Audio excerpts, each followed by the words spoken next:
Let me open a special meeting, City Council, City of Pearland, for Monday, August the 17th, 2020. And this will be conducted through telephone and conferencing because of the pandemic issue.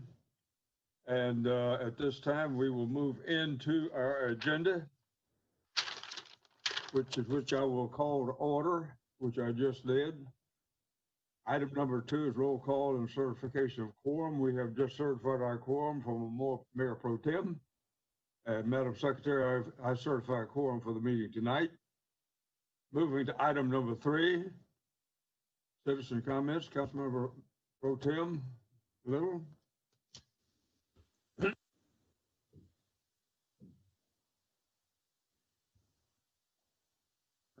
Both of them are familiar with the rules, so I will just tell you, state your name and address, and you've got a clock on your screen, and try to wrap up your talk within the 3 minutes. First person is Jimmy Davis. Jimmy Davis, 5004 Combs Mill Street, Pearland, Texas 77584. City Council. I was pleasantly surprised to see the recommendation come in for a tax rate lower than this current year. However, when I looked into a little further, I found on page 24 of Book 1 that the majority of the tax savings is actually coming from lowering the debt service rate. The operations and maintenance rate is relatively unchanged, going down 0.5%. Unfortunately, the debt service rate isn't going down because our debt is going down. It's going up. On that same page, it says the TERS admin fee is being reviewed and there will be adjustment, perhaps a material amount. We don't know if that'll be up or down.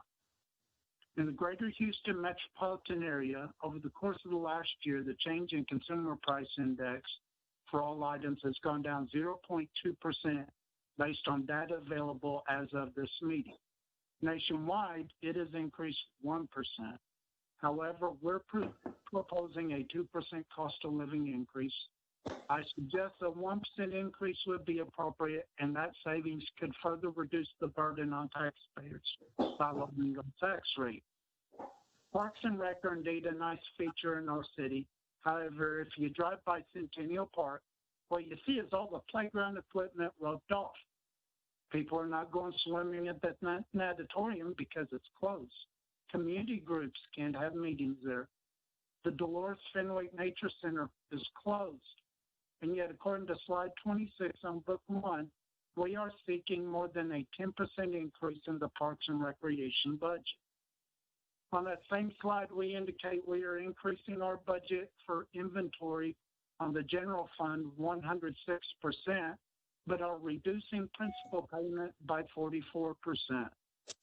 The total expenditures on the general fund are increasing $5,328,977, or roughly 7%. Public safety, according to that page, is up 4.7%, yet general government is up $1,748,808, or 12.5%, almost 3 times the percentage increase over public safety. Even Parks and Rec is seeing a percentage increase double that of public safety. These are areas we need to make cuts. People are being laid off. Schlumberger is laying off 20,000 in the Houston area. The ripple effects are going to hit Pearland. We're hoping that we're going to see property values continue to go up, but if people are losing jobs and losing income, then values are going to go down because they're going to be facing foreclosure or sell to get out, and that means our revenue is going to take a hit. We need to focus on areas to cut spending, and I suggest general government and Parks and Rec. Thank you. Thank you, Mr. Davis. The next speaker is Jeff Hunkley. Hello, I live at 3912 Oakwood Drive North, Pearland, Texas, 77758. First off, I want to commend council for considering lowering the property tax rate to 72 cents. I was asked to get an update on the $1.6 million of excess property taxes collected. What are the plans for these funds moving forward? The previous budget meeting discussed giving a 2% cost of living adjustment across the board to all city employees. In the documentation, it states this is not a performance incentive or merit increase, and the COLA is determined annually based on the availability of funding. 2% has been the standard over the last few years. If this is standard, how many of those previous years has there been a pandemic that has affected the economy? How do you communicate to families trying to pay their bills that a 2% raise is, in your words, modest? At the company I work for, we were told there were no raises this year, which I understood and accept. I'm just happy and blessed to have a job. Last meeting, Member Perez suggested increasing it to 4%, which would add another $1.4 million to the budget. I think raises need to be put on hold this year, but if raises are to be given out, there needs to be a rating system to give based on performance and at least have a cap on it so it only applies to people making, say, $50,000 or less. Also in the last meeting, a citizen commented the police entry salaries are below what other cities are paying, and a portion of this money could be used for this. Please understand, I'm not saying certain employees don't deserve a raise, but do disagree with the across-the-board adjustment. Another citizen asked me how much Pearland gets charged by their financial advisor for managing their retirement accounts.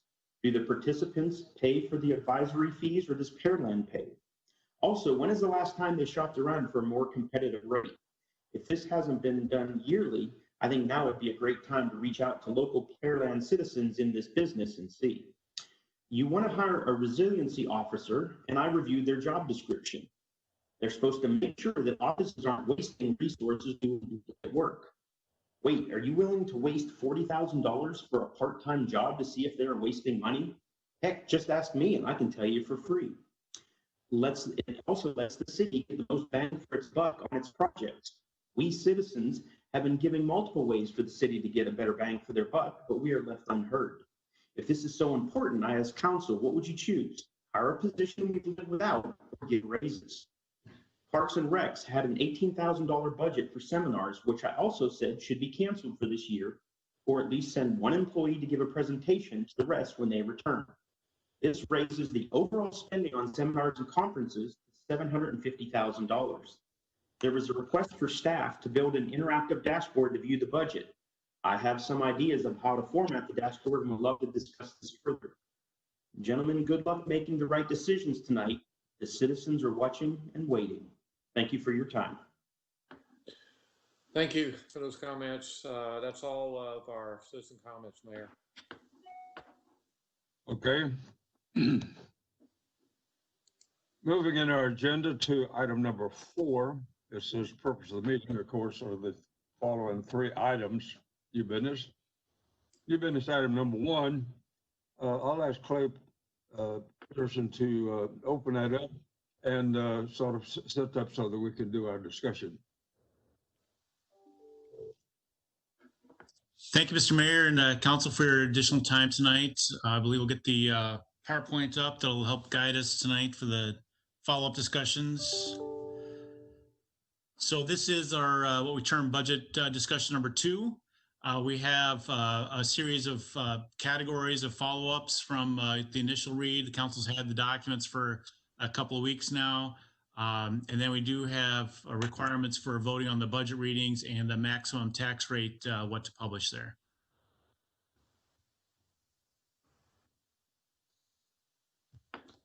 Thank you, Mr. Pearson. Good evening, Mayor and Council. It's a pleasure to be here with you tonight. My name is John McCarter, Interim Finance Director here at the city. Before we dive into the nuts and bolts, I do want to thank staff, not just in the budget office, but across the city, for putting together the materials for today. A big, large packet attached to tonight's agenda item. Those answers did not just come from budget, they came from departments across the city in a relatively short turnaround time. So I want to recognize that and thank them for their efforts. Before we get into the specific items tonight, want to just kind of cover where we are in the process. We are today, as Mr. Pearson mentioned, budget discussion number 2. Today, the headlines really 2 action items: vote on the resolution setting the maximum property tax rate and public hearings and dates for ordinances and the like. We did start this process back in February on the 22nd with our early budget input session. The next step after that was the presentation of our capital improvement plan, which was subsequently adopted. And then we were here on Saturday, August 8th for budget discussion number 1, which is informing our discussion here today. Looking forward, we do not have an item on the agenda as of now for the 24th, but we can add one if council would like. Following that, we will have a budget public hearing, which is required by state law for us to post that. That will be voted on tonight to set that date. And then the last 2 weeks in September, last 2 meetings, I'm sorry, in September, we will be taking the first and second reading on really everything budget related. That's the ordinance for the budget itself, the pay plans, and 2 fee ordinances as well. For tonight's agenda, we have 3 items. The first, obviously, our budget discussion number 2.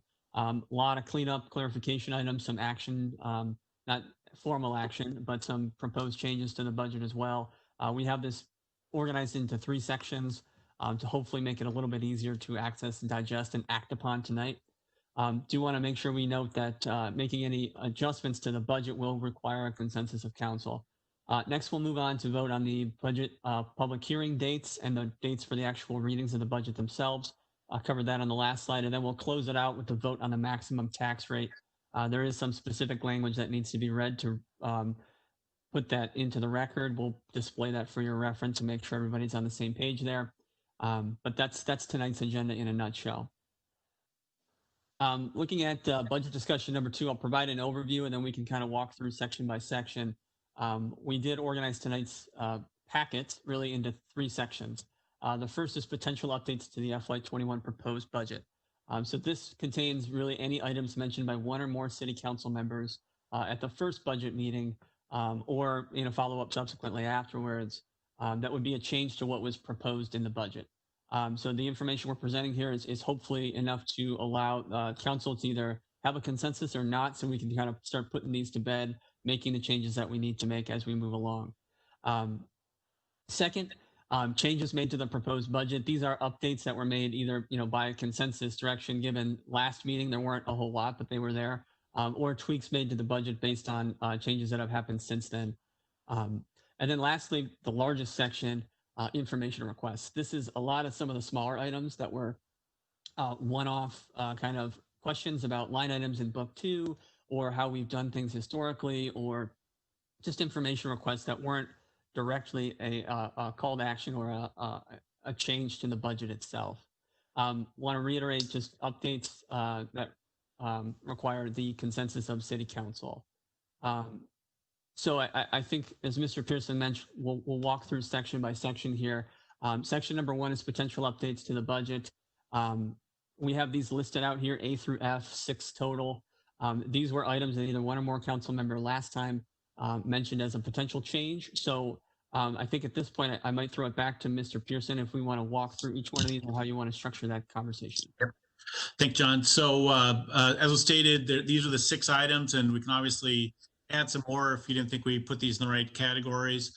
But these were 6 that did seem to have some worthy, that would be substantive and get some consensus. So if I could, the first one was discussion and the idea of reallocating some of the fund balance over policy towards streets and sidewalks for upcoming FY21.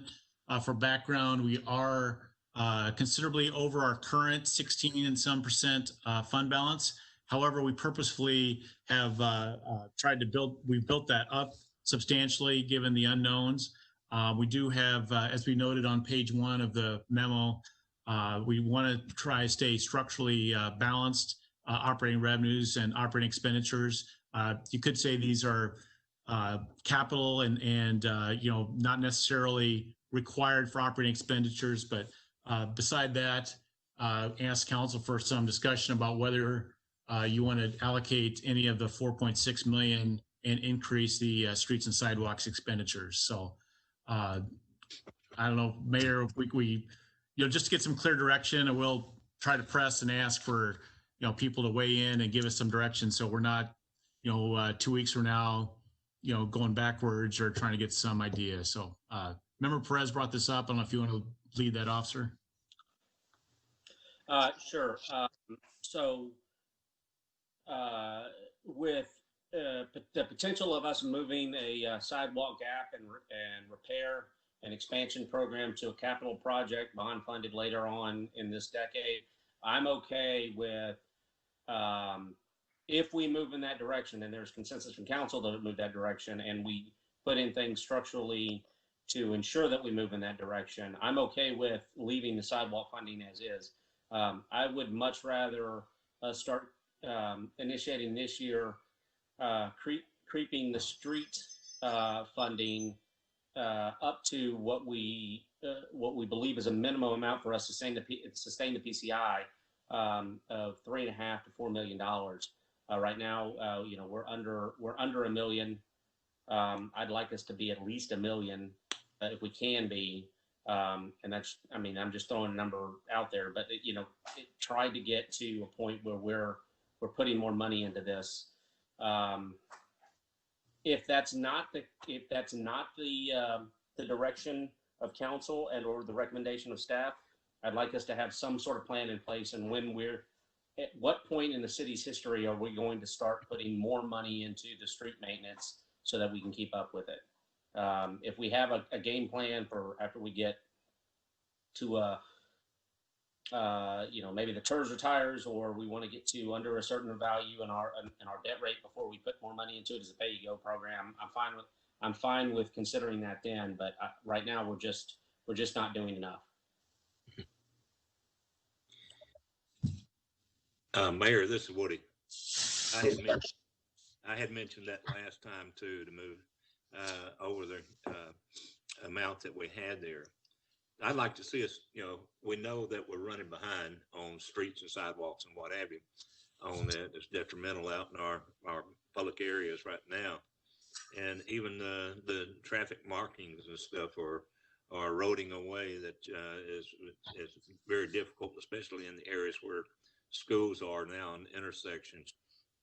I think with the 400 or actually 4.5, 4.6 million out there, that we could actually take at least, not all of it, but I'd say $2.5 to $3 million out of that and still be over policy on that area there and put that into our streets and sidewalks.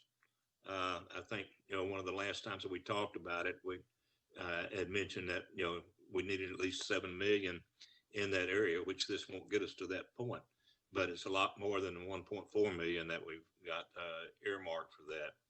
So I think there's some areas in there that we could do some other adjustments, but I think that that's something that we need to put back out there and take those dollars, since we are over on that, and we could go at least, $2.5 to $3 million through there and still leave a sum over policy as we go through there. And I think, that's something that we definitely need, that we've talked about several times on there. And now that we have the opportunity to do that we're with policy, I think it's incumbent upon us to come in and move some of that money and redirect it and try to get something done out there for the residents here in Pearland, and maybe do something to guard our streets in some way. Like I say, whether it's striping in some areas, fixing potholes, and the other areas are doing an overlay in the street with asphalt, whatever. But I think that, and then mud jacking some of the sidewalks that we have. I know we had a program in the beginning, but the money that we have set up for streets and sidewalks just really don't cut it right now. We have an opportunity that we can move and adjust money out that's over policy there. And so I think it's incumbent upon us to do that at this point in time. So yeah, we certainly are way behind on streets and sidewalks, as we all are very well aware. And I agree with Member Perez wholeheartedly that we need to come up with a plan for what we're going to do about sustaining this, because we're still, a lot of our development is relatively young, and this problem is only going to get worse. My concern with drawing down our fund balance to do that is that this is a systemic problem. This is not a one-time emergency expense, and we have gotten a lot of credit as a city, literally from the credit rating agencies that have we got a rating increase a few weeks ago because we have been building up that balance, and we have that available. The phrase everybody likes to say during these uncertain times, we have a cash reserve if something were to materially change next year. And so I think to use that for a routine maintenance expense would be unwise, and also fundamentally it would make our budget structurally unbalanced. We're taking money out of the bank to pay for routine expenses that we're going to have year after year. We absolutely need a funding mechanism to be able to renew our infrastructure. There's no question about that. But I would be pretty strongly opposed to using a reserve that has been hard fought to build up, pay a bill, essentially an annual bill that's going to come due again next year. And at that point, we're going to have drawn down our expenses. We're going to have drawn down our fund balance, and we'll no longer have that available. And we're literally right back in the same position because, as was noted, paying $5 million, $4.6 million, that's just to keep us where we are. So we definitely need a way to do that. But drawing down our fund balance to pay our bills that are coming every year, I just don't think it's not a sustainable way to do that. Well, Luke, this is not uncommon. We have drawn down the fund balance over the last 2 years. That was our policy for other things. I had an opportunity to spend some time going back through the budget again this time and taking a look at some of the expenditures that we've got through there. And I think some of those adjustments can be made when, we're looking at conferences and those things like that. For conferences this year, we're looking at $853,387, and the dues for subscriptions and things that we have is another $152,118. So in the budget, there's a little over $1 million just in conferences and seminars and dues that could be done on something like that. Additionally, through there, we have the food and ice and drinks, and that amounts up to $81,000. And there's no doubt about it. There's a few thousand in there in the council. So, I think maybe we could zero that out. I've asked for that before, and we can eat a sandwich or something before we ever get up to council meeting, or change the council meeting to 6:30, get time to come home and eat before council. There's one other area too that I think that we're kind of playing with a little bit is vehicle allowances. Right now, our vehicle allowances of $190,809, and I don't know if the vehicle allowances are using as subsidy for salary increases to give $450 or $1,000 or $750 allowance, and especially for areas that people live within Pearland and drive 4 miles from Pearland to the office and get $5,000 or $6,000 a year as a car allowance. So I think there's some areas in there, just those 2 areas in there, adjustments can be made in that budget, almost $2 million. So remember, once I could, I'll try to keep the discussions on the categories to get to all these. I mean, we're happy to follow up on, we provided all of the conferences and seminars and showed that in the detail, the general fund number versus the enterprise and number of required trainings in there. The food and drink we can bring up too, but if I could, maybe we can add those to some of the secondary follow-ups. But in terms of the existing monies, if the point was made or request was made to consider taking out a fund balance. So we've heard from 3 folks now, if we could get some feedback on that particular item from the balance of y'all. Yeah, I'll jump in. I'll disagree with Luke later on in the meeting, but right now I agree with him. It's a hard fought fund balance that we're headed to the recommended 25%. I'd like to see us, in the multi-year forecast, we've got that 25% mark hit in 2022. So, I mean, I'd like to go ahead at some point and make a policy decision to move from the 16.6 percent of expenditures where we're at to the 25%, because it's kind of misleading. It shows over policy, but our goal is to get to the 25%. So, I mean, I look at this as saying, hey, we're almost there. Why would we start draining the general fund now? When like Orlando said, is we are getting credit from the rating agencies. So, do we have a problem? Yes. I like Perez's idea of attacking it with potentially a capital program in the future, but in terms of draining the fund balance now, I'd be a hard no.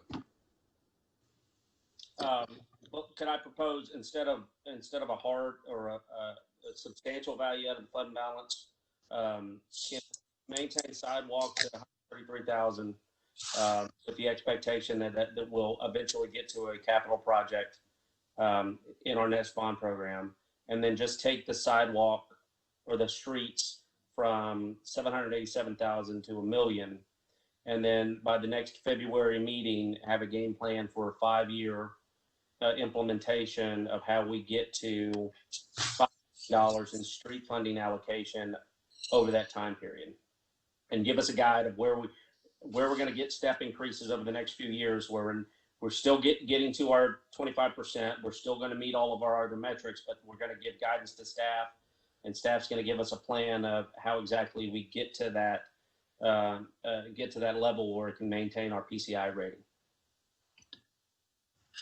So the suggestion was to reallocate out of existing fund balance. We've heard from 4 folks. If we could get some feedback from additional. Member Moore, Member Little. Yeah, this is, I'm not for reducing the fund balance right now. There's just too much uncertainty heading into the later part of the year on where we're going to be after the first of the year. I'd rather not pull down the fund balance, but I do agree that we do need to increase our expenditures on sidewalks. Seems like we could find some other areas to cut and fund this, which is, I think, more vital than some of the expenses I've seen in the budget. But right now, it would be a no on bringing down the fund balance.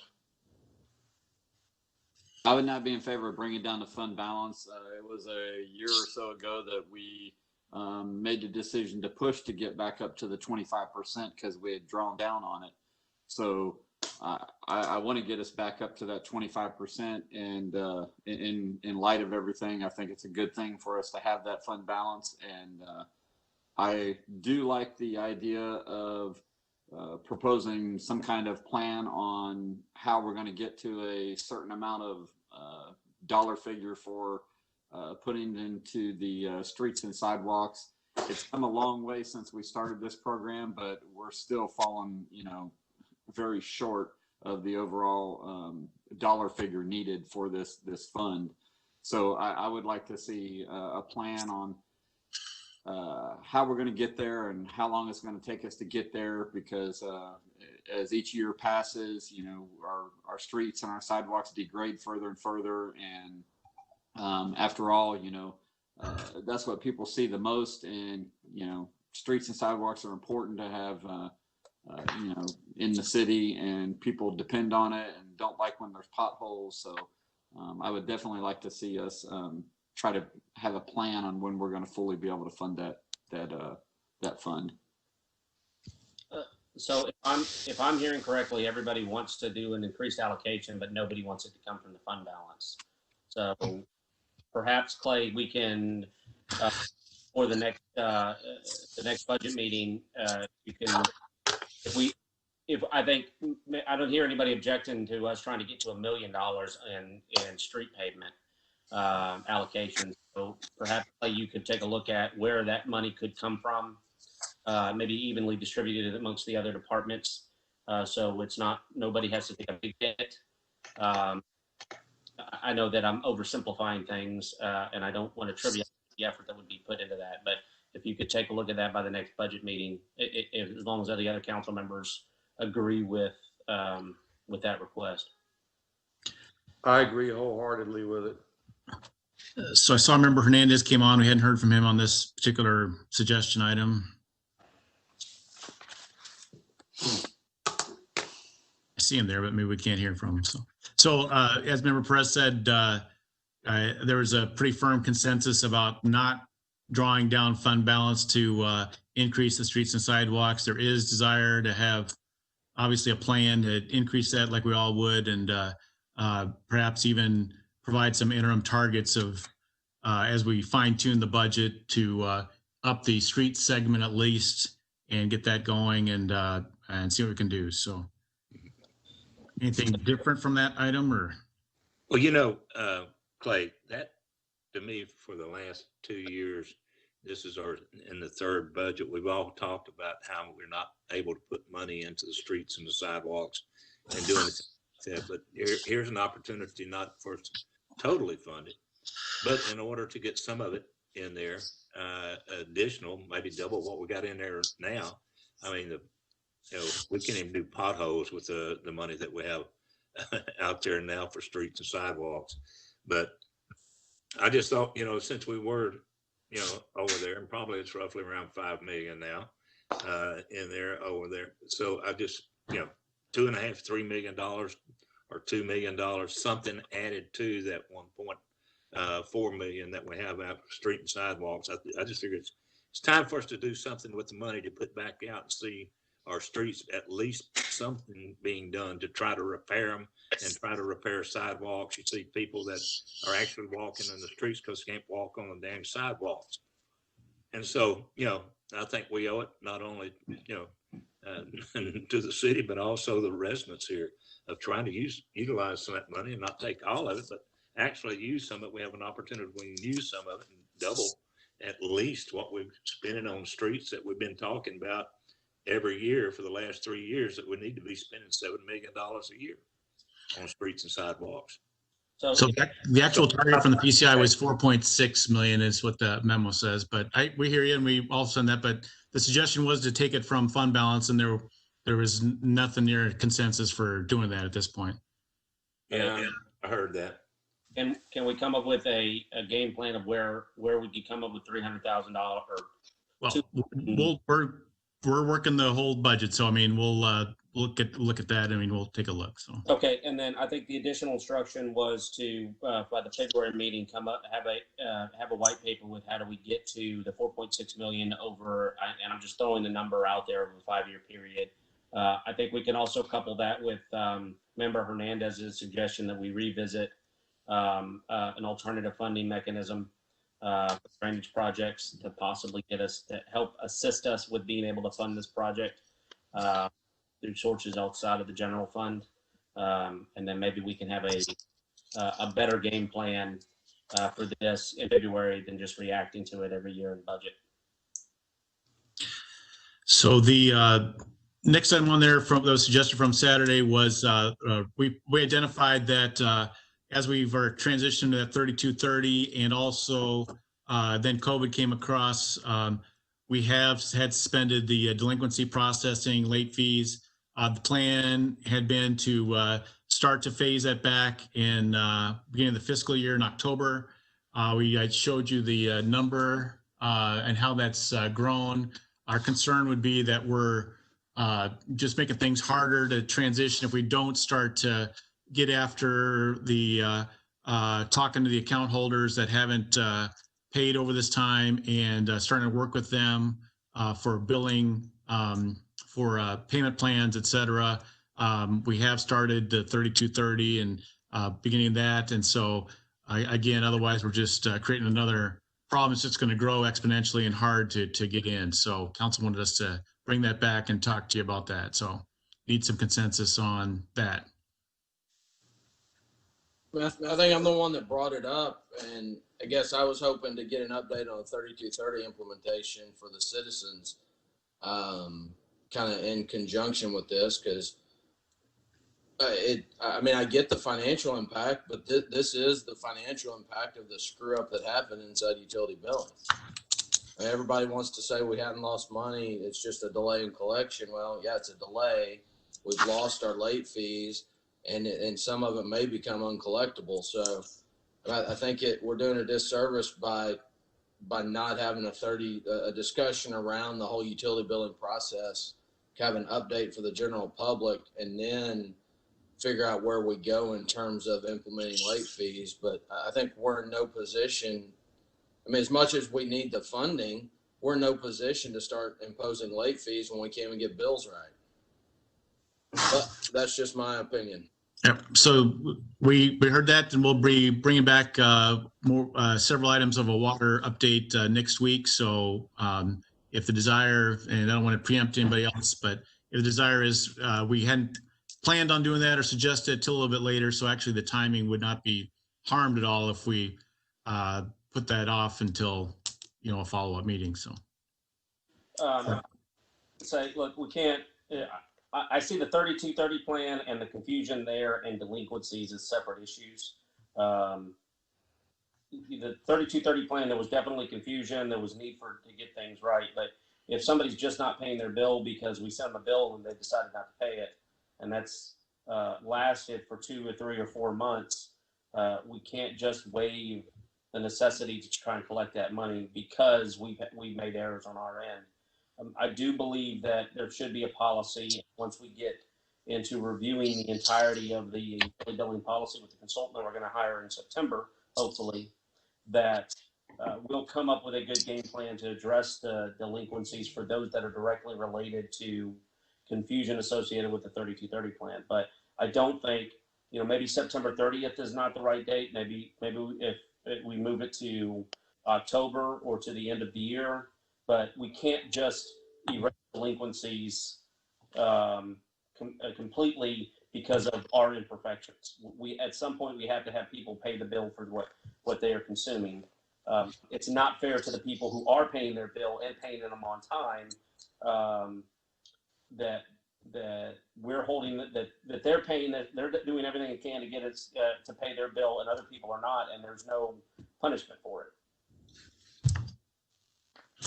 I look forward to getting that public update next week for the benefit of the public. Of course, we've gotten a lot of information also in terms of updates, but that'll be good to put that in a public setting and hash that out. I would say that to echo points from both members Carbone and Perez, I mean, you run into a situation eventually where if you're not charging someone a late fee and they feel that they cannot pay their bill, eventually if they do that for enough months, it's going to, that uncollectible balance, it's going to be a never able to be collected balance. And so I think we do need to pretty quickly start to make an effort, especially for some of those that are very far behind, to start making efforts to recoup those, or we're putting ourselves, we're going to have a backlog here on delinquent bills that's bigger than the underlying, utility gap in the first place that triggered all this. So, let's not let the solution be worse than the initial problem that we were trying to solve with it.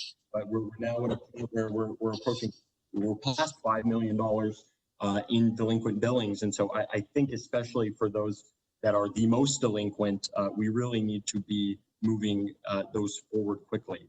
Of course, agree that we have to get all this sorted out, and I think we've done the steps to, including the consultant that's coming in to get it sorted out. But let's not let this amount balloon past the original $6 million thing that we were all talking about. This is Hernandez. I also wanted to add, I think, and Clay, you can confirm this, but I think another piece of this discussion is that if there truly is an issue with somebody's water billing, I have seen staff really go above and beyond to address those issues and admit when we're at fault. They make that admission up front. I've seen credits issued, things like that, where, again, people have a real issue with their billing. I think staff has been more than willing to accommodate the conversation and make sure that they're made whole. So, I think definitely moving forward with that and making sure that we're being paid on time for consumption is important. And I think that, staff, as we bring this back before council and see the progress that's made with the 30 plan and whatever, advice we get back and decide to put into action moving forward is I think, separate from this issue. And I just, I've kind of been in the middle of the conversation between the subscribers and staff up to this point. So I think, if there are late fees and they're attached to an actual issue, I've seen staff go, like I said, above and beyond to really make sure that people are made whole at the end of the day. And so I have confidence that they're going to continue to do that. And, I think we should reinstate the late fees and start recovering lost revenue, but move forward. Like I said, I think they are separate issues with continuing with getting the 3230 plan taken care of. So that's all I have for that. So on this topic, members, little more Owens, anything different or to add on that? Clay, this is a little, do we have a dollar figure on the amount of delinquency currently out? Sure. So in the memo, I'm just pulling that up. 1 million. We're looking at 6,000 accounts, which has grown from 2,000 accounts a bit beginning of the year. And the increase overall has gone from $3 million to $5 million. Then I'm in agreement that we've got to start reimposing the late fees and the penalties. Like Luke said, we can't let the solution be worse than the original problem. We got to start charging again. I think reasonable efforts have been made to collect these amounts, and I'm all for reimposing those late fees. Member Owens. When does the consultant come in for this? So the contract's coming to you, correct me if I'm wrong, I think we're gonna bring that to you next Monday. The audit committee reviewed that and has a recommendation, so that's being teed up for Monday. But you won't have the results for that for 3 months. Just that's not gonna solve all that. You won't have that work till then. Okay. Yeah, I'm kind of leery about imposing this, but I understand where we're at and what the trend is on this. But I really would like to postpone it a little bit longer, and maybe we get some kind of a prelim from the company that's going to come in. But I don't know that we can wait 3 months on that. But I would like to postpone it a little bit longer to see if we can get maybe a month or month and a half under the consultant's belt to review some of this stuff and maybe figure out some of this before we start imposing late fees again. And I'm not against that. Just next week when we get the update, if we're squeaky clean and there's been no issues for a given period of time, then yeah, let's impose the late fees as we should. But I don't think that's what we're going to see. I don't think it's fair. But I'm fine pushing it to next week.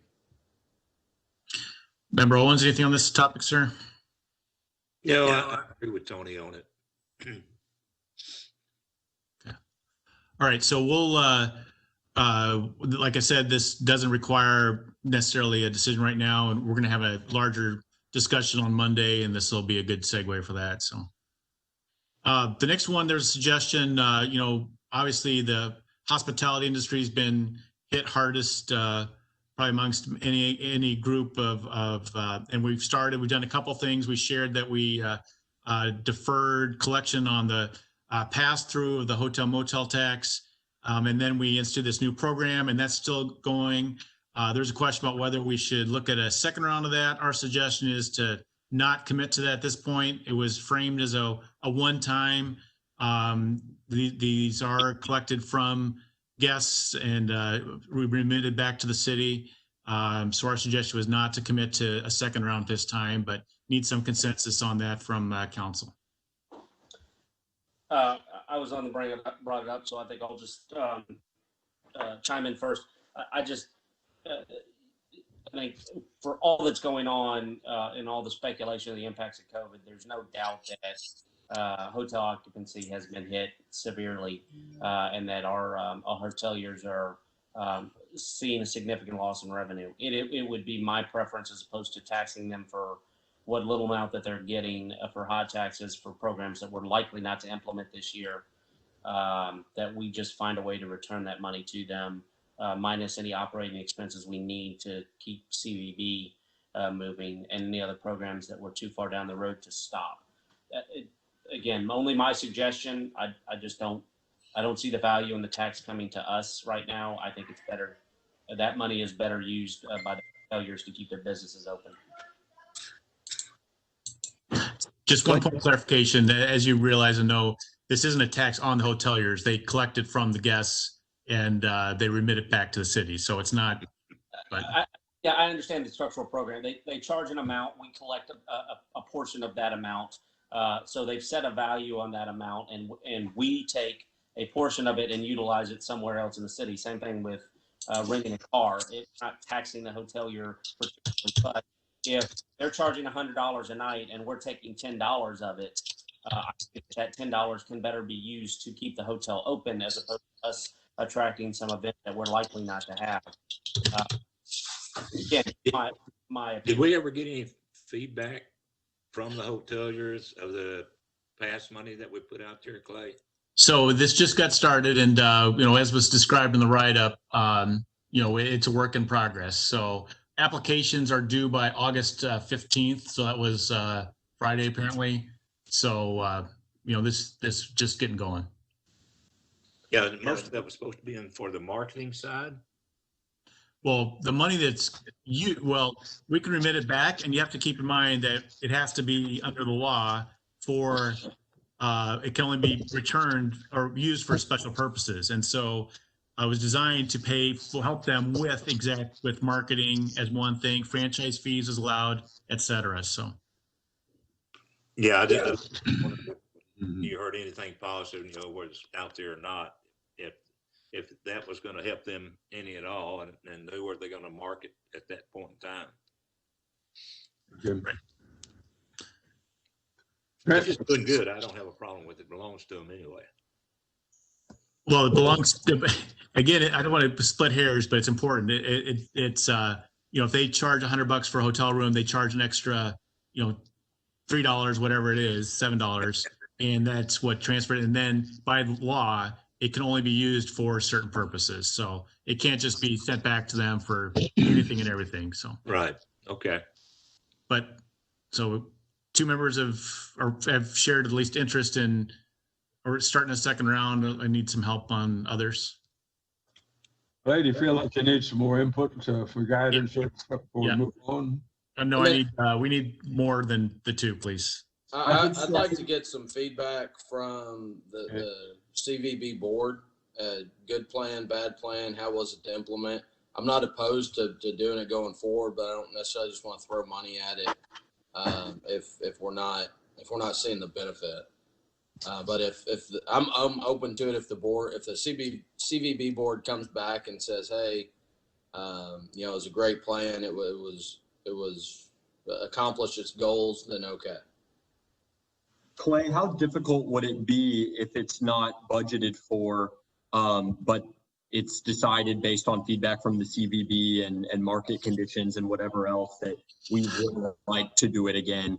How difficult would that be to just make an amendment to the budget and not actually put that in there right now?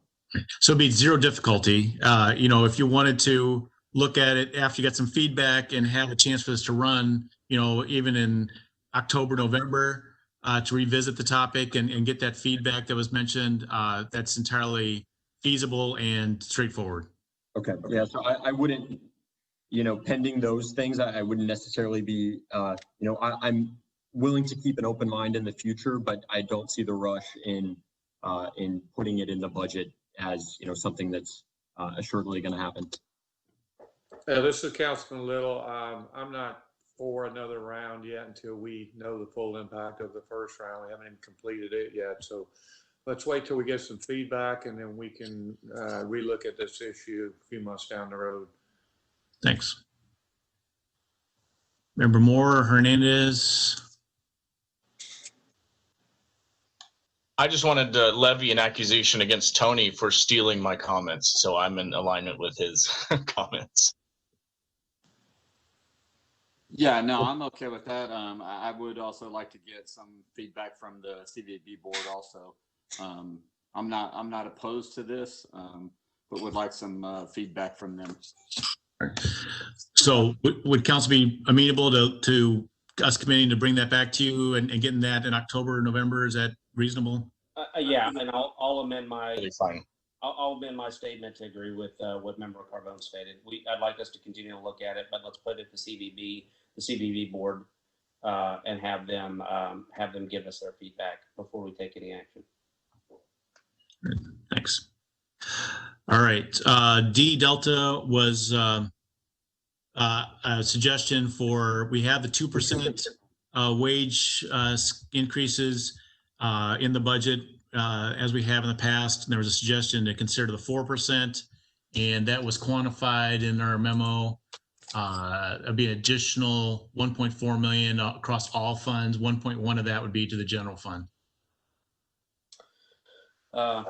I'll start this one since this was one I brought it up, and this one's made me very popular amongst the citizens. So I believe this is something that we need to do.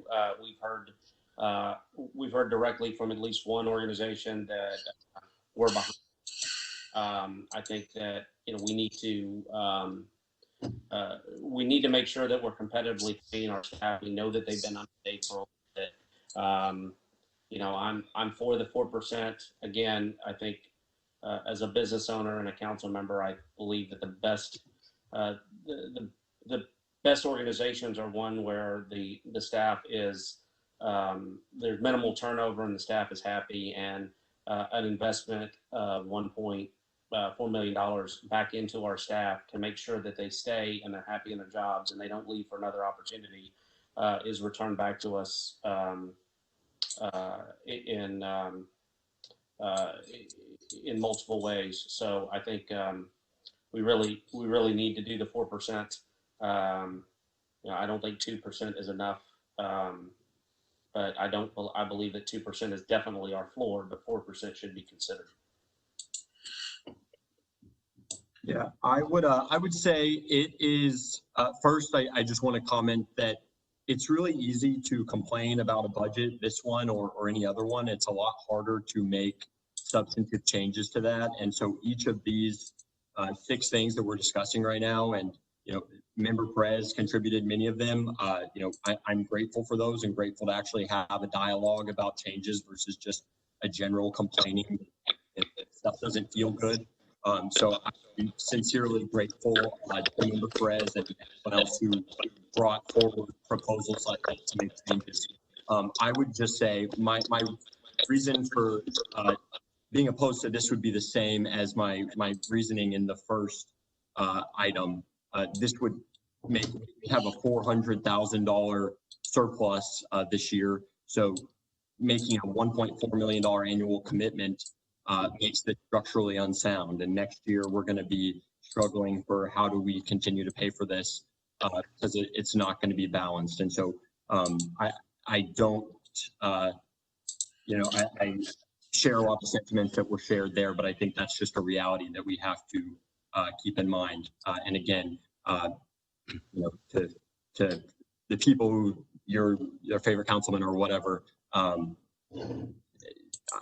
bring on the proposals because they're tough to make. So grateful to have the dialogue either way. This is Councilman Little. I'm not for a 4% increase right now with all the uncertainty we have. There are a lot of people losing their jobs right now and aren't going to be able to pay for, an increase. And it's just, the timing's wrong. I believe in the importance of retaining good employees, but I think it sends the wrong message to our citizens when a lot of them are struggling to give a 4% increase when actually the cost of living adjustment is, I think, for the most recent year was less than 1%. So I wouldn't support a 4% increase across the board. Well, as my part of it, I cannot support a 4%. And I think Councilmember Little hit on some of that too. I think, the police, fire, EMS, they weren't able to go home and work. They had to go out, and they were out every day doing what they do. And I think, certainly, I would say that probably that group deserves the 2%. And then there's other things that's being thrown in here as far as the extra holiday and a step program and longevity pay. It's just not, the percentage. And, but, I find it hard that even though that, as far as I'm concerned, this was a good time to be a public employee. Because even not being able to go to work and being at home, you still didn't get 1 penny less on your paycheck as it come in for the total 848 people on the payroll. And so I think maybe there was a split on this thing. I know that I've received a lot of information from other people, but I would say with the police, fire, and EMS, I think, it's deserving on that. I would say that probably the balance, I would look at just doing a 1% COLA on it. And the other thing that Little mentioned on there, from the whole Gulf Coast, the COLA part of it, and always is 0.02 and 0.03. And that's where it's, it's sitting at this time. It's not a 2%, it's not a 4%. Of cost of living did not increase that amount through there. And so that's kind of the way that I feel about this. I think, like you say, we got a lot of people out there that are sitting at home right now and they're not getting paid.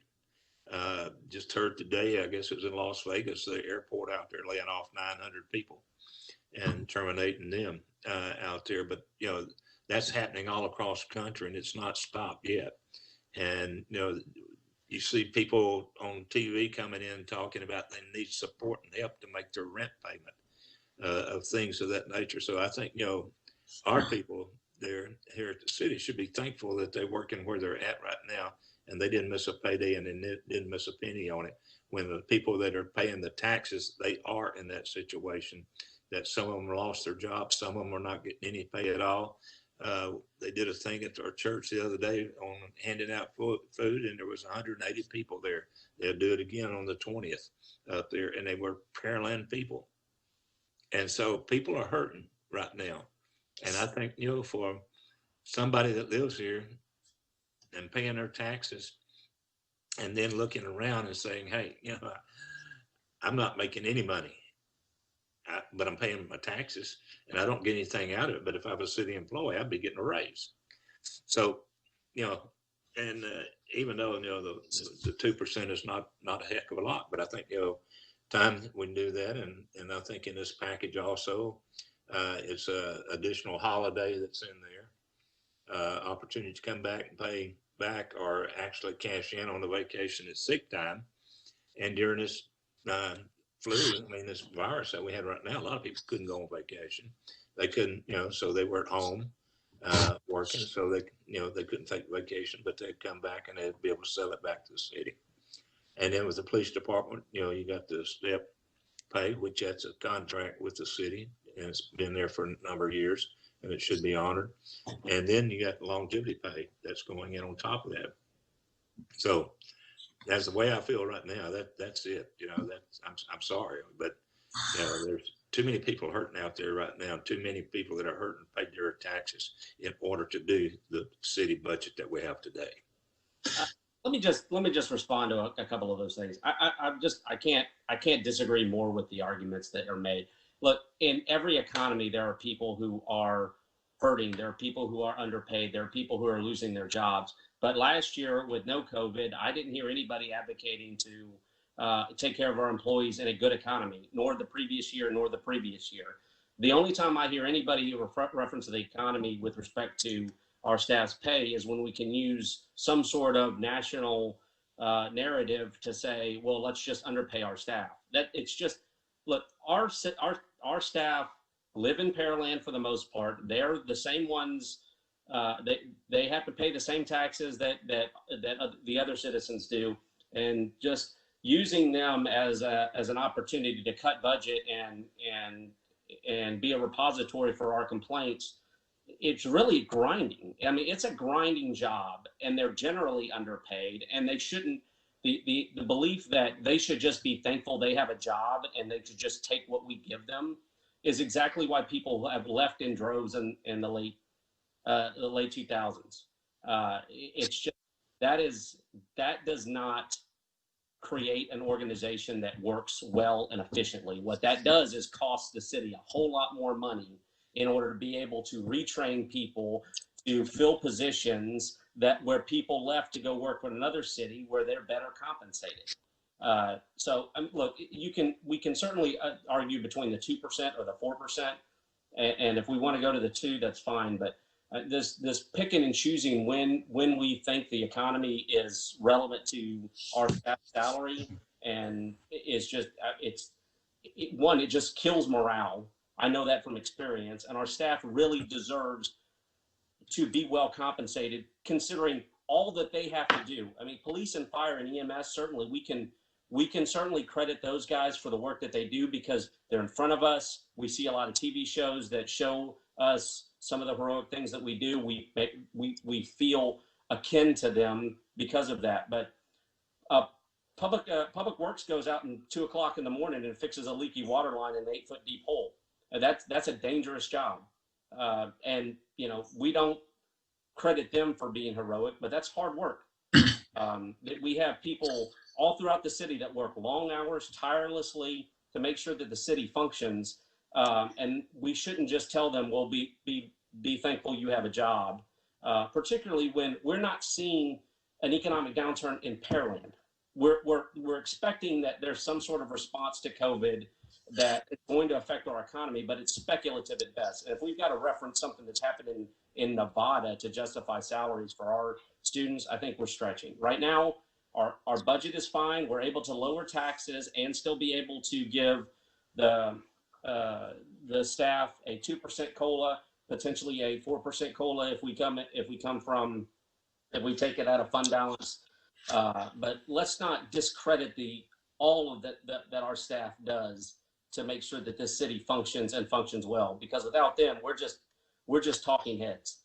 Mayor, if I could, so we've got a few people that just to try to keep things, we need to get some feedback and consensus, or else we'll never get through all this. If there's some other about the item that was suggested last Saturday for the 4%. So, remember, Mayor, this is Hernandez. If I could I'll be very brief. I said it last time. My opinion hasn't changed. I'm in favor of the 2%. We can make it work with the proposed rate. I'm all in favor for the 2%. So that's all. Thank you. Thanks. Member Carbone, I think that was it. Yeah. I'm fine with the 2%, knowing that we got the comp and class coming. Last time we did comp and class, we'll see how big a gap it is. And then, we've shown that we'll close that gap.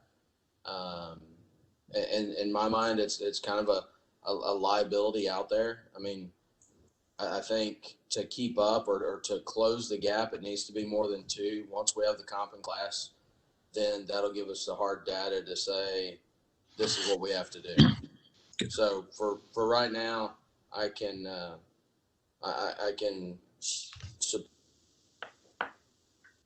Thanks. And I should have mentioned that comp and class you mentioned was described in the memo as well, and we'll be bringing that forward. And like we did 2018, we'll bring you the recommendations from that for individual positions and so forth.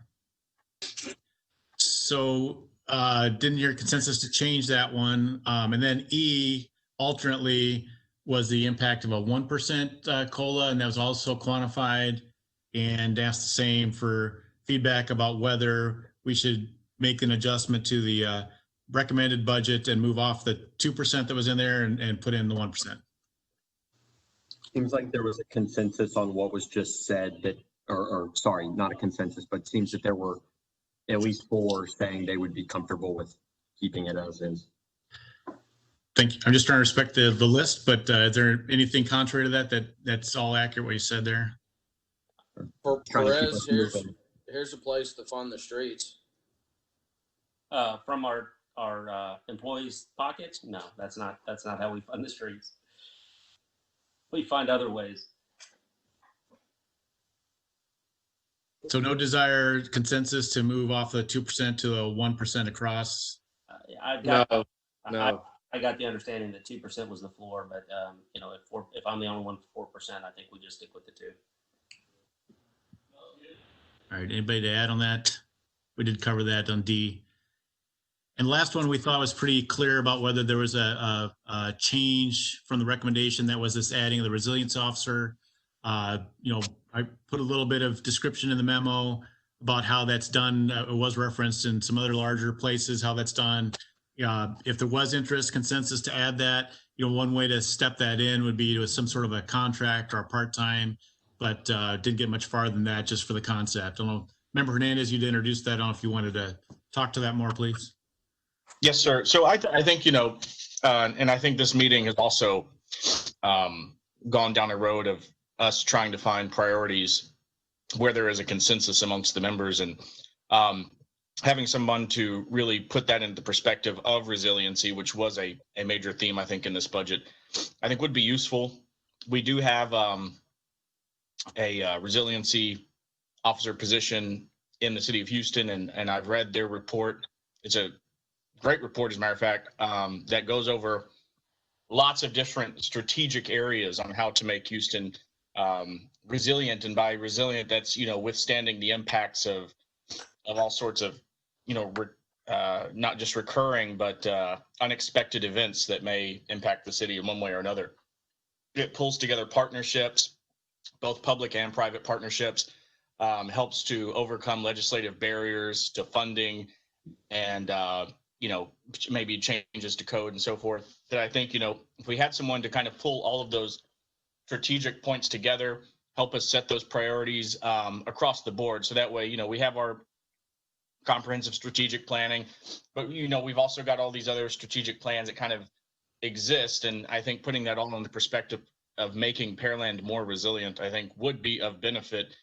I think that there maybe could be more analysis as far as the initial return and how long it would take to get to that point.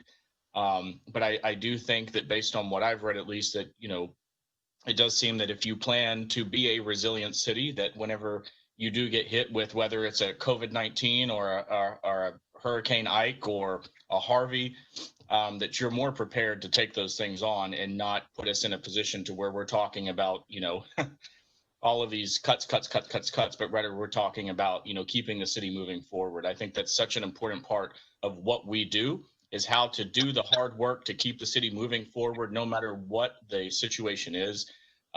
So, you know, like I said, I'm not necessarily advocating for a full-time, you know, high-level director position here in the beginning, but at least as a liaison to kind of build the plan, put it in motion, and start working with our regional partners, I think would be of great benefit to the city. So This is Little. I'm not for adding another part-time position to the budget. I think our emergency management officers and directors do a good job. We've had on-the-job training with Harvey and now the pandemic, and I opposed to it.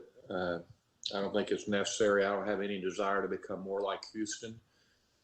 We see what's happening to them. So I'm a resounding no against it. I'm against it specifically for this upcoming year's budget. Maybe it could be looked at next year. I just don't know that we need to be adding a position for this this year. I would say I'm against it, but I like the idea. I think maybe just if we could have a memo in the February early budget session to just see what the cost benefit analysis of the position would be, and you know, so we can take a look at the expense and see if it's something that we can all feel comfortable with in next year's budget. But I do like the idea. I just I don't know if I'm prepared to make that move based on what I know right now.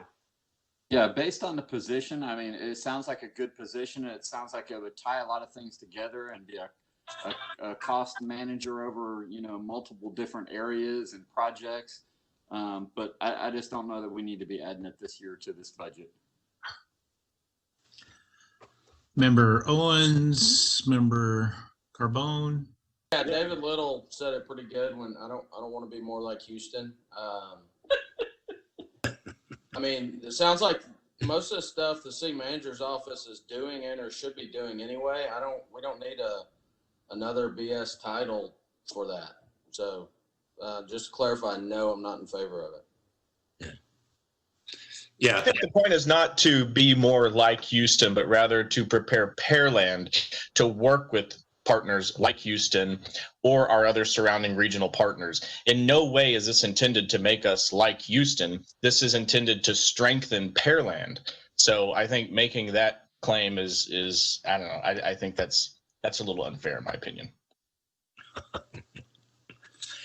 At this point in time, I can't see us spending the money or the time and effort on this. I think right now the city of Pearland is very stable in certain ways, and I'm not too sure that we'd gain anything right now by trying to work with Houston or Sugar Land or whomever. So that's something I think maybe in the future you should take a look at and see a little bit more of what it would be or bring to the table for us. All right. So there was not a consensus to amend the recommendation to add that at this point.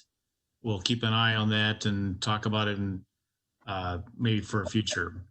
So that was the 6 items that we identified for updates. And if we could advance, there's items also that were updates from the initial recommended budget. I mean, the nature of these things, the city budget's complex and moving. And so we had items A through J that were updates. We included the multi-year, which is one of the things that just gets added towards the tail end. So that's included. And then a series of updates to the recommended budget. So I ask council if there's any questions or clarifications from those items A through J, please. Just a general comment. A few of them say it'll be notes will be incorporated into the final published version. I mean, I assume somebody on staff's doing all the track changes, but we'll see that at the first reading. So not necessarily in all the narratives. There's other supplemental information that gets added when the published, literally. So not always. I don't know, John, you want to clarify that or correct me? Yeah, where that note is, that's included in the final budget book. That doesn't get put together until after the adoption. What comes back to council for the first reading and the second reading is the exhibits themselves. We won't bring back a whole new budget. So where that note is, that means that the change will be made in that final budget book that comes together in November, December timeframe. So like some of those historical, some of the statistical, some of the appendixes, those get done after the budget gets finalized and before we print it. Okay. Does that help you? Sorry. Yeah. And if I could just make a quick comment, appreciate, I guess it's C of those, talking about the activity-based budgeting and how that's provided in more detail when that final published version is released. It's also mentioned that there'll be more effort, and we can talk about that more next February for next budget. But I think kind of an example going through this packet of why that's helpful is we said at one point, why was there this huge jump? I forget what it was specifically, but for an IT expense, and it ended up being, oh, this was a new police communication tower we're adding. And so that wasn't clear when reviewing the budget, but if, we know what it actually is, what that money is actually driving. So I think that's an example of, if we can break out the budget in a way that it kind of shows specifically what initiatives or projects or discrete programs are being funded, to the extent that we can do that in advance, not for this budget, but just work towards. I think that's really useful both for explaining and driving decisions in real time, not just afterwards. Gotcha. Others on those additional information we provided?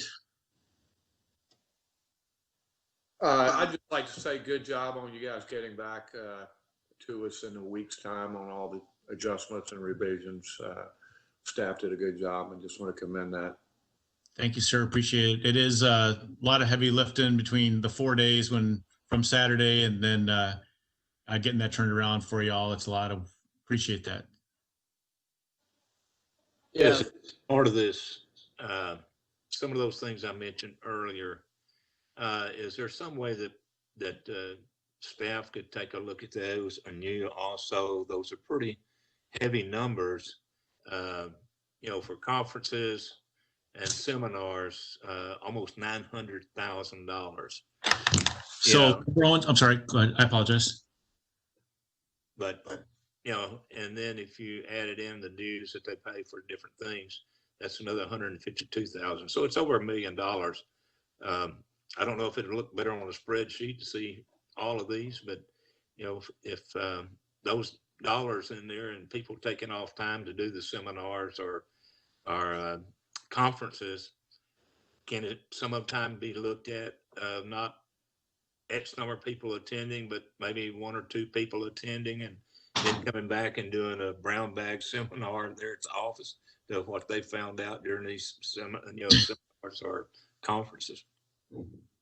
That's some pretty heavy money in there on that. So that's a good segue. Section 3 is the information requests. And what Member Owens just referred to as one of those that was asked and described. And the detail of every of our professional development is starts on page 69 of the PDF. And so the professional development is all described there by department division. The only thing I'll say, I'm not going to fall into, trying to defending or coming off like, there's something more, but this is a large organization. We have a lot of professional people that need to keep up on the current requirements, codes, laws that are always changing. And I'll stand by and defend that we need to keep our staff that we rely on.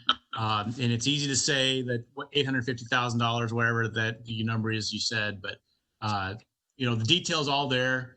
And if somebody had a question about, the Municipal Attorneys Association or election seminars or anything on there, there's reasons that they go and people, we're not sending 20 people to one thing. And there's something to be gained by hearing it firsthand. If it's a conference, there's parallel seminars, so it's impossible for somebody to go to every single thing. Yeah, we've developed a new. We took the Parks Department's had a long-standing good practice of bringing back some of the lessons learned, and we're instituting that citywide. So there's a lot in there, and it keeps us going, and the people we count on keeps them up to date on what's required. So. Mm-hmm. Yeah, I just think it's quite a bit of dollars. Yeah, it's a lot of money, and it's a big city, and all that's described. And so, if you had a specific question about an acronym of APWA or something that's described in there, that's all in there. But you're not gonna close the sidewalk gap on the back of that. Well, I didn't say nothing about the sidewalk, did I? The only thing I'm saying is it's a lot of money coming in there, and spent some time going through, and I can tell you each department, each one, and everything in there, what it is, and some of them on landscaping where they have conferences to go to on how to landscape, right, grass and stuff, and so right. But yeah, so that's I just want to bring that out. I just think something that should be looked at. All right. Yeah, I don't disagree that it should be monitored. I would just say that, my company doesn't have anywhere near 800 employees, but on average, I probably spend that, if not more, on each individual employee for professional development. The PEs, all the PEs that work for me have to get 15 development hours. Those can be very expensive, and I reimburse them for that. And then the lunch and learns that we do, and the amount of money I spend on lunches so that we can all train and be up to speed. I think it far exceeds $1,000 per person. So I don't. I think in order to keep the organization up to date, I think that's. Yeah, I mean, even on a city council I mean, conference and seminars, $16,000 on there, but the other membership dues is $23,720. You know, and so I think, you know, I don't know what all those membership dues are or what they're for, you know, on there. I don't know on council, and I don't know who plugged that figure in.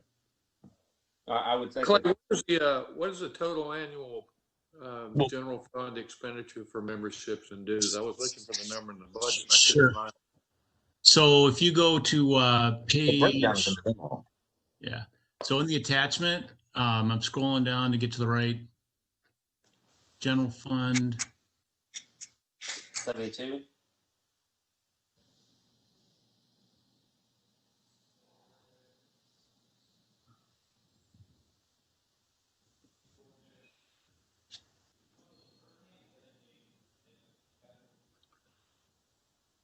So general fund total is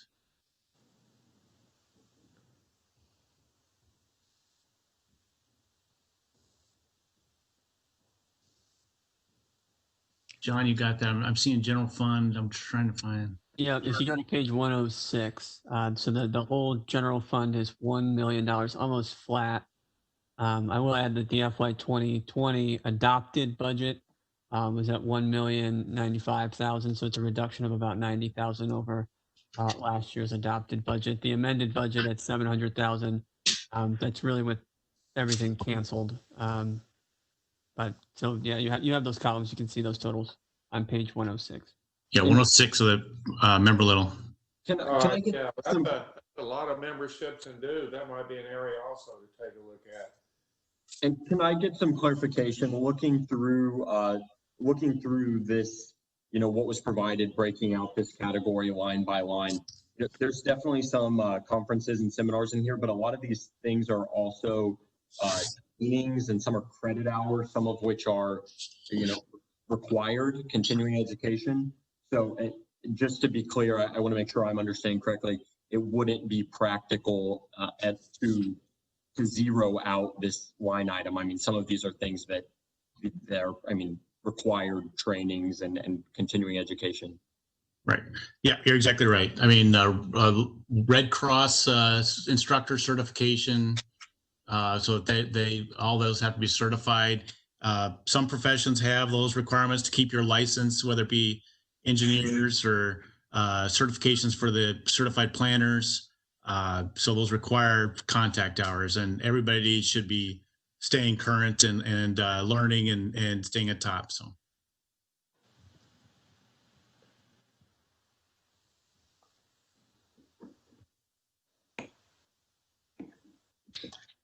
So I only had one point, I guess, from section 2. I think that to echo some of the other members, y'all did a really great job responding to these. So I really appreciate the level of detail provided. On triple D, Delta, Delta, Delta, I guess my comment at the last meeting was more along the lines of, is there any way that we could potentially move towards being more proactive in that respect? Because as it does say in the memo, we rely upon self-reporting, and I have tried to utilize that list in the past, and a lot of the information is not current. So it would be, you know, something that if we could at least find ways to be more proactive and at least maybe trying to set up a procedure to even alert people or set up, you know, some type of timetables for changing of the guard, if you will. It's just, it seems like we could be more proactive in that respect to stay better connected with our residents. So that was really the only thing that in the responses that kind of stood out to me. So that's all I had. All right, thanks. If we've moved on to section 3, I had a couple of things here, if that's appropriate now, Clay. Please, yes. So the first one, if we could go to page 14 of this document, or it's page 26 in the overall packet. It's AA. Yes. Replacement costs? Yeah, so just wanted to zoom in on this for a second. Appreciate all the work that was done by staff to pull this this document together. And I've appreciated today at this meeting how much time I feel we've got to spend on talking about bigger picture strategic stuff. I think we get bogged down a lot of the times in the weeds, and sometimes we need to do that. But this chart kind of brings it home to me, one of those bigger picture things that we should probably spend a lot more time talking about. And so if you look here, you know, we're a fast growing city. We've built a lot of infrastructure that's enabled us to continue to succeed and put in the investments in place. But you look at this for 2019, we have, you know, $1.2 billion of public investment out there that's going to have to continue to be, you know, I mean, this is roads, this is pipes, this is buildings that are going to have to be continually renewed. And as we're seeing already with the streets and sidewalks, that's not so easy. And if you were to just say, let's knock off some of these expenses, let's just say we have $1 billion, and let's just say there's 3% a year in terms of, you know, maintenance costs, that would be $30 million, which is a lot more than we're spending right now. And so I think that this is just a kind of a good checkpoint to say, we need to be thinking of how we're going to continue to fund these maintenance expenses going forward. And this should be driving a lot more conversations. And that's, how do we set this money aside? One, it should be, what are we doing to extend the useful life of all these things? Because again, that 3% is just a kind of a fake number. These things, depending on how long they last, how quickly they deteriorate, that's going to make all the difference. So we should be doing everything we can. Yeah, and I see the, I see also on the screen, if you could minimize your snipping tool. Another part of that is going to be this asset management software. So I'm saying, you know, this is just an estimate. We have to know how, you know, how all the, like this $1 billion+ in assets is doing, and how, you know, how much money it's going to take to maintain it. And so I really feel like we're flying blind, and we should take the next opportunity to get more clarity around, you know, what's out there and how much is it going to cost to fix it, because this is going to be a huge undertaking. And also, sorry, I was going through the list though. I mean, this should be guiding. This should be guiding. How are we going to set this money aside? How are we going to extend the useful life of these things? And what can we do to be proactive about that? And also, what kind of investments do we need to make, you know, both on the public side and the private sector that's going to. Oh, look, a redhead. Staring contest.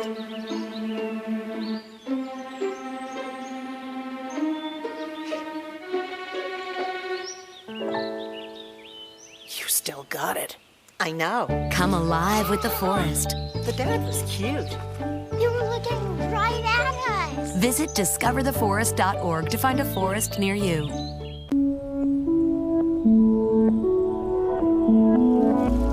Just like the rest of the world, this has been a tough few months for Pearland. A time marked by uncharted territory that forced quick adaptation, new experiences, changing circumstances, and new struggles. The response to COVID-19 has brought out the best in our community and our wonderful public servants across the board. We look to those that shape and protect Pearland for inspiration. We admire their courage, their work, and their innovative spirit. But you, our Pearland community members, are role models too. The ones who stay prepared and informed, check on neighbors, and remain steadfast as these times change and come together to protect your community.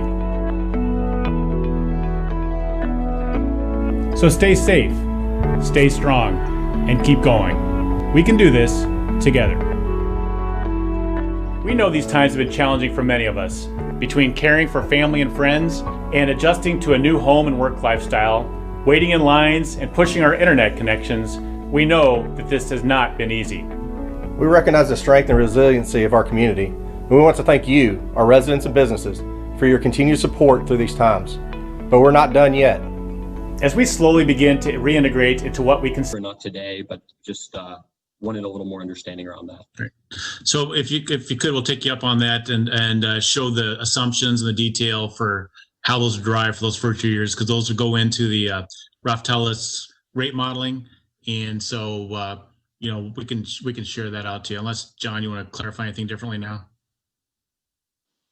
I do just want to add real quick that this is a hypothetical here. So this has a decrease rate in 2021.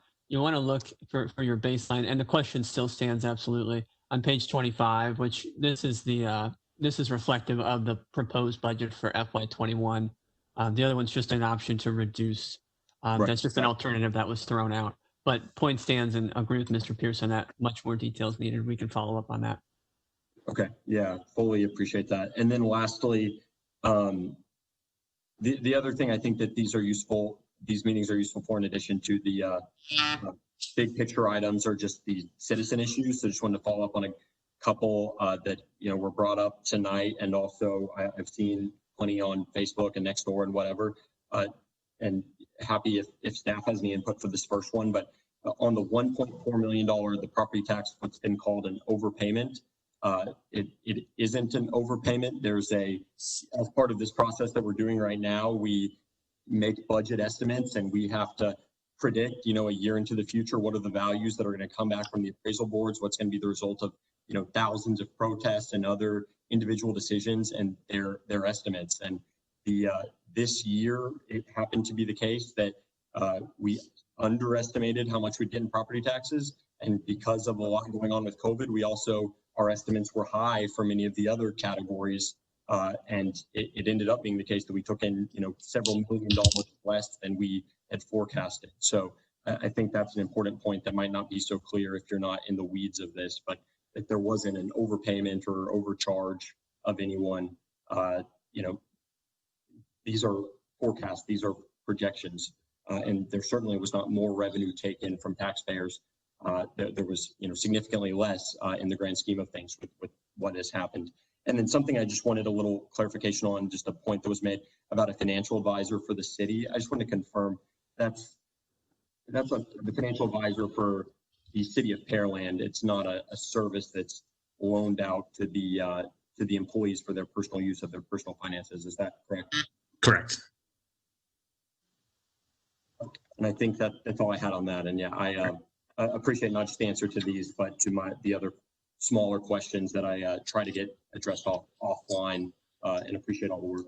So thank you, and look forward to seeing that information on the rough tellus rate structure next time.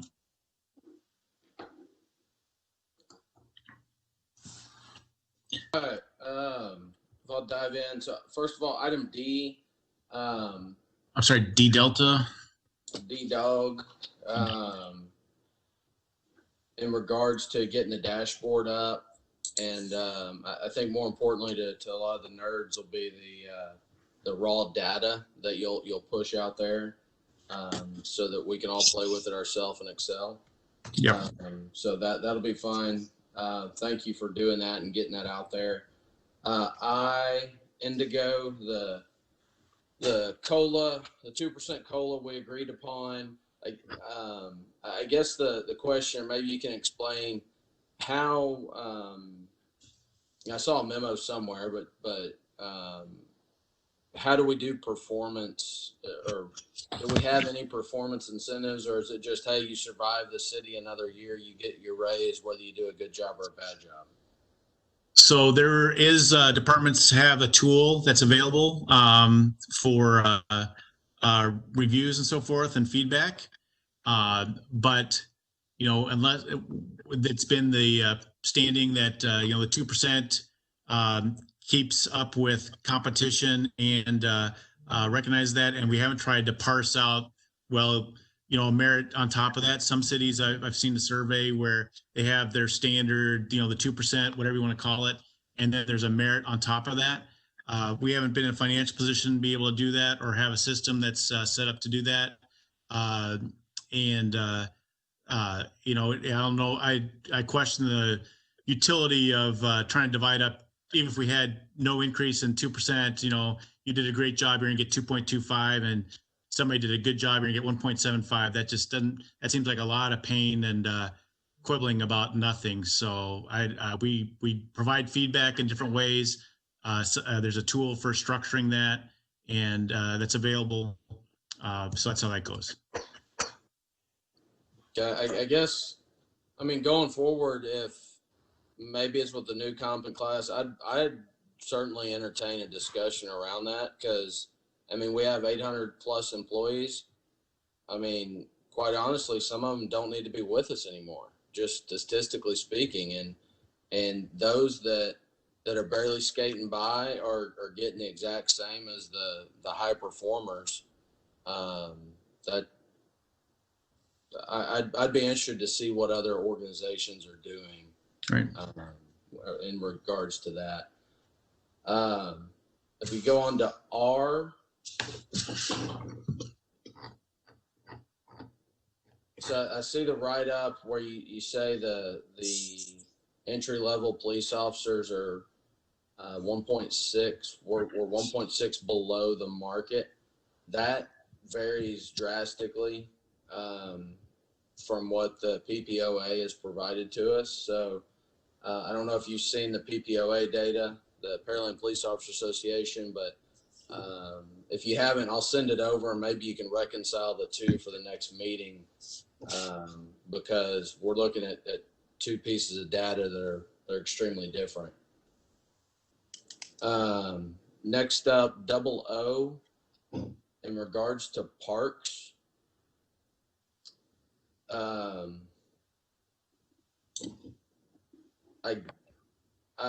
mean, I see the write-up. I get it. How do you tell a citizen, no, you can't go to the Nat Center. No, you can't go to your parks. We can't go to the playground, kids. But we're still paying the same thing. If we're looking to cut stuff, it seems to me, it feels like parks, we got to look a little bit closer. And I may be the only one out. And I mean, I like parks, but nobody's able to use them, but we're still going to be paying. So it just, I'm having a hard time closing that gap. Well, if I could offer, the closures have been at the indoor buildings of Knapp Center, but they've continued a number of services. So there's not the relationship. And the parks are maintained and available. You know, playgrounds may not be, but there's other pieces. If you go by Centennial most any time, there's plenty of people out using those. And I think it was described in this or maybe another piece that you referenced, you know, getting behind on the turf maintenance, you know, is a losing game. It's just, you're going to spend a lot more after that. So there's not a one-to-one relationship between, you know, a building and you know, the budget. So the revenues and expenditures were reconciled, and they show the less, you know, in some areas for part-time staff, provide the classes and so forth. And that's one of the things that, you know, came out of the 20 estimates. But we can adjust that too as 21 if that continues.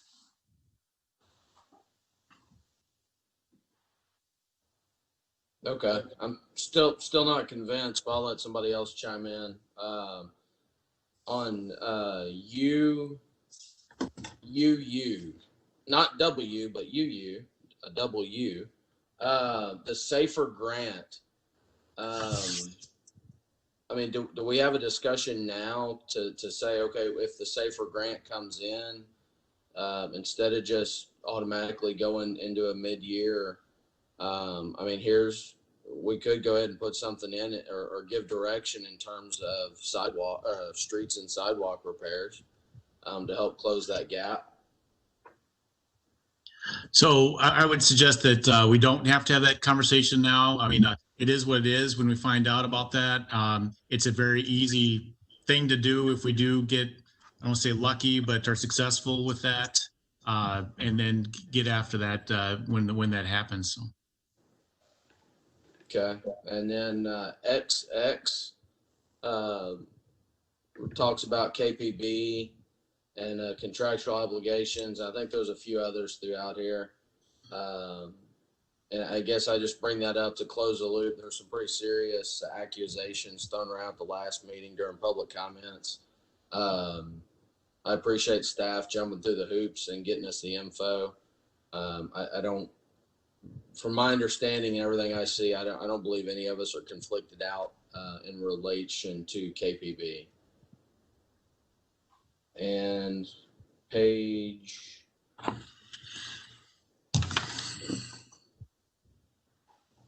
guess page 25, just looking at the multi-year water and sewer fund. Just to follow up, so next week's discussion, maybe if you could just run some quick options as to when we could start implementing that late fee. If we delay it by a few months or a quarter or two, what that looks like, both in the proposed and the forecasted. And that's all I had for now. Thank you.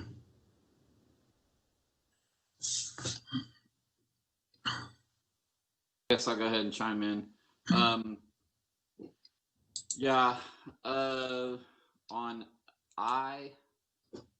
how the COLA and staff evaluation is linked. I understand all of this, but I will I'll chime in from the public sector piece of it. And the public sector piece is there's not a guaranteed COLA whatsoever at all. There are ways that you're rated, and your pay raise or annual increase is dependent upon those certain criteria. So for people in the public, the taxpayers that are looking at this saying, well, everybody gets 2% and they don't even have to do anything to get that. It's a guaranteed form every year. I understand where they're coming from, because where I work at, that's not the case. There's no guaranteed COLA. It's a pay increase, and you got to do certain things to get that. And I would love to see how that's kind of put out, and not everybody is guaranteed the same amount. I think when you guarantee somebody getting the same amount every year, you lessen people's abilities to do better at their job, because they don't have to. It's like, okay, well, I'm going to get 2%, so I'm going to skate by. And I'm not saying that our city employees do that.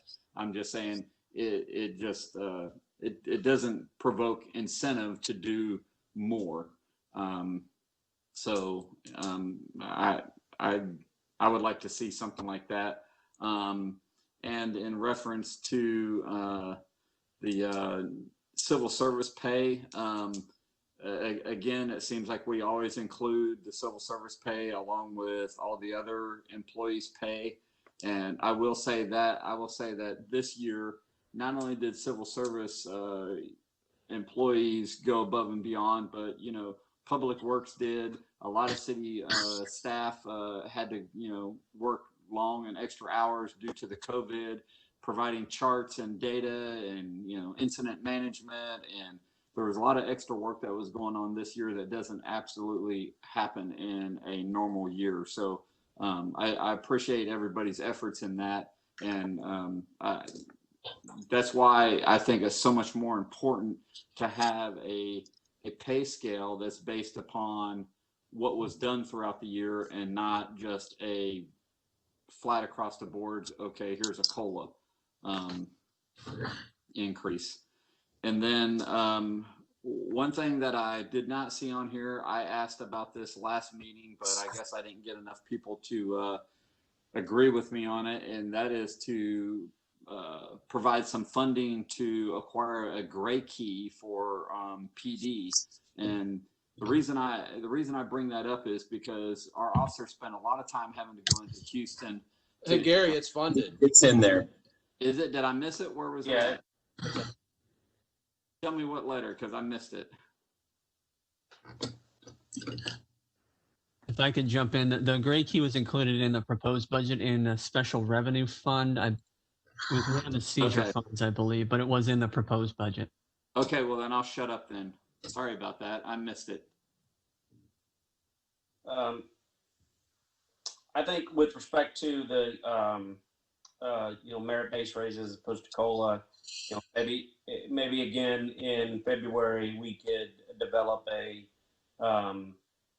program, a merit funding balance along with the COLA, to just maybe have a separate fund for which departments can use to give merit-based raises or merit-based bonuses or something to staff. Again, I agree with Member Carbone with respect to let's see if we can find a program that's in place where municipal workers have a merit-based adjustment of their compensation.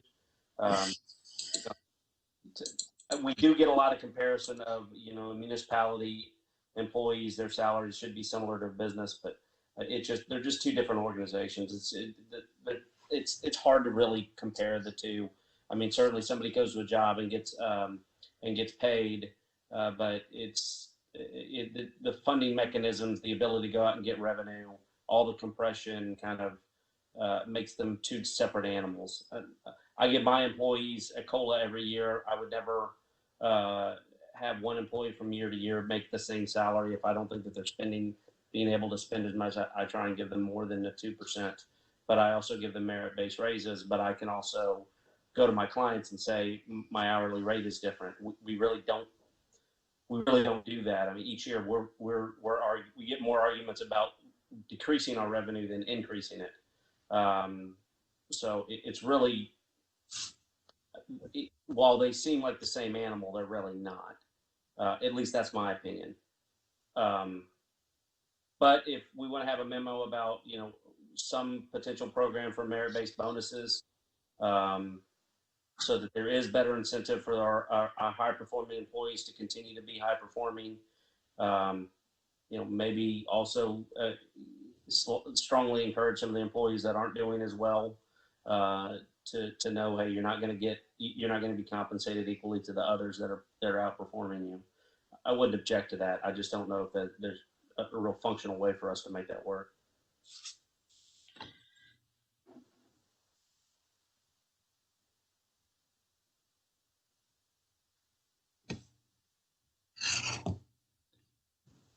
Clay, do you have any other ideas that we need to share at this point before we move on? So I don't think so, Mayor. We all got to realize, the budget. There's not a lot of freeboard of things to, where we have a set number of people and services we provide.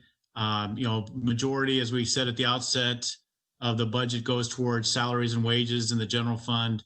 And, there's not going to be a lot of changes in that $88 million, with continuing that. We're still a growing city. We're still adding services. Fire Station 8, we're going to be dedicating here in a couple of weeks. We've been ramping up for the people. We've added people.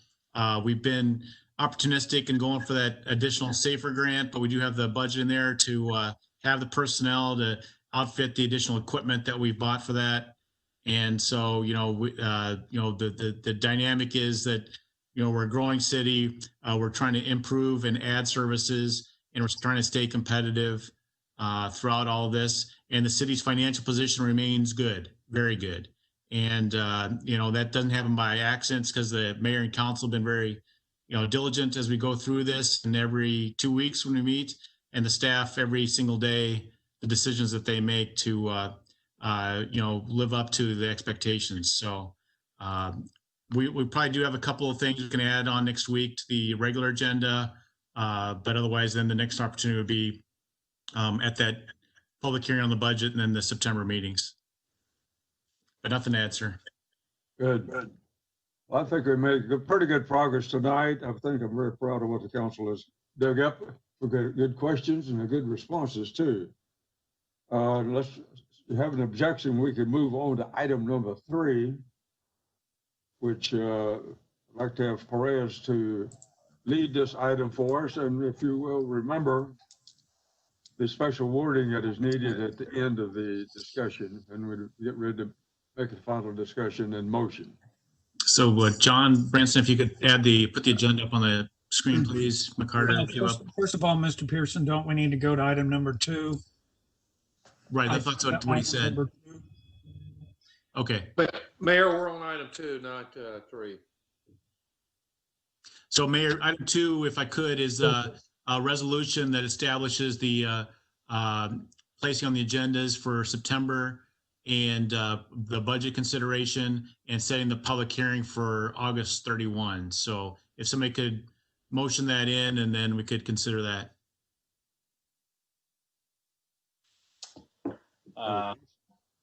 Perez? Consideration possible action, resolution number R 2020-145. So moved. Second. We have a motion and a second. Is there any discussion from the staff? Further? Nothing, answer. Oh, we have adequate. Mayor, the secretary, I think we have a motion second on the floor here. Sorry about that. Member Perez, Aye. Member Owens, Member Owens, It's on mute. Aye. Member Orlando, Aye. Member Carbone, Aye. Member Little, Aye. Member Hernandez, Aye. Member Moore. Aye. The motion passes 7-0 to adopt resolution R 2020-145. Okay, that sounds great. Councilman Perez, would you work on the resolution 2020-146?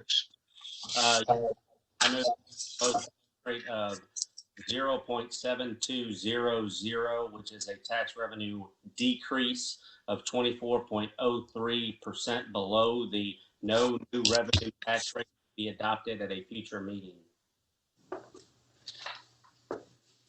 Have a, Second.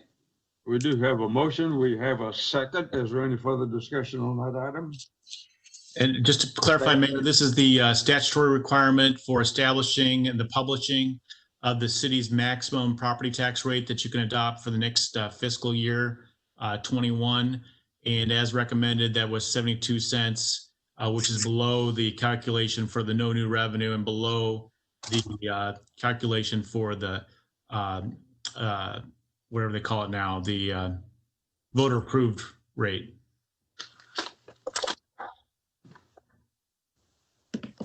Okay. Any further discussion or action on this item from the council? I would just say, with respect to what we talked about on the street and sidewalks not going into the fund balance, would there be any desire by council to amend this rate to absorb the extra 300,000 or 400,000 needed to fund streets? We set the cap now, we can't go back to it. So that can kind of speak now or forever hold your peace on that. Okay. Council had to comment on that item. Madam Secretary, I believe we have motion second on the floor here. Councilmember Orlando, Aye. Member Carbone, Aye. Member Little, Aye. Member Hernandez, Aye. Member Moore, Aye. Member Perez, Aye. Member Owens. Aye. The motion passes 7-0 to adopt resolution number R 2020-146. Great discussion. Moving to item number 5, it says adjournment, which I shall do at 8:25. Thank you, guys.